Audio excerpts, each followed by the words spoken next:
question. This will be addressed to Larry Valencia. What would be the first piece of legislation that you would sponsor? Well, I think the first piece of legislation that I'd like to sponsor is a piece that I lobbied for at the State House extensively when I was president of Operation Clean Government, and that's for the creation of an Inspector General's office. We have a serious problem in the state. We have, if the ship of state is foundering, we have leaks, we have money that's being lost through waste, fraud, and corruption. An Inspector General's office would be an independent body that could look and discover ways to stop this, and we'd be able to attack these problems in real time. As everyone knows, $75 million was lost at the Resource Recovery Center, and the statute of limitations ran out. So an Inspector General's office would prevent that kind of waste, fraud, and corruption and allow prosecution. Thank you.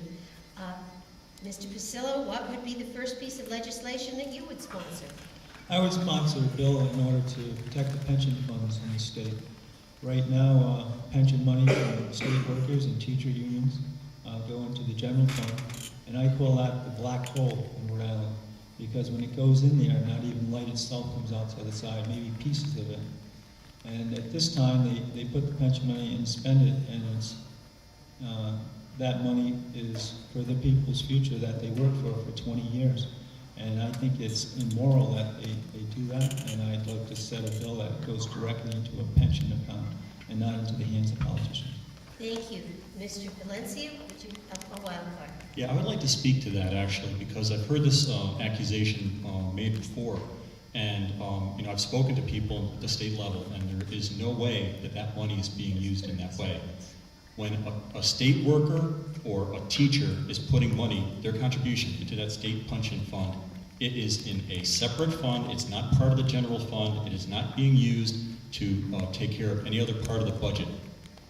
There are there's a governmental accountability standards board, and the IRS would step in a heartbeat and shut down this state pension if that were the case. Thank you. Any further comment on Yes. this issue? Certainly, Mr. Picillo. For years, the pension money was promised to teachers' unions, and it's been unfunded for maybe, out of the past 10 years, most of them.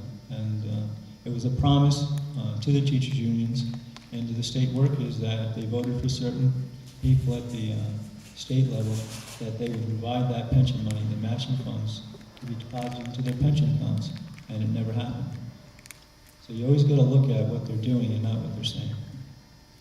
Mr. Valencia, another wild card? Yes, I'm going to use up all my wild cards on this one, I'm afraid.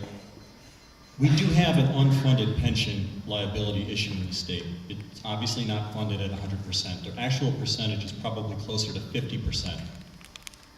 But every pension that's out there that's being claimed by a retired teacher or retired state worker is being fulfilled by the good graces of the state of Rhode Island.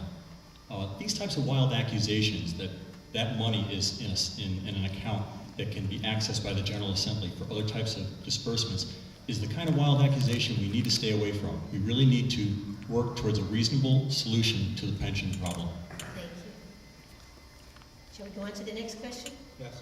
Okay.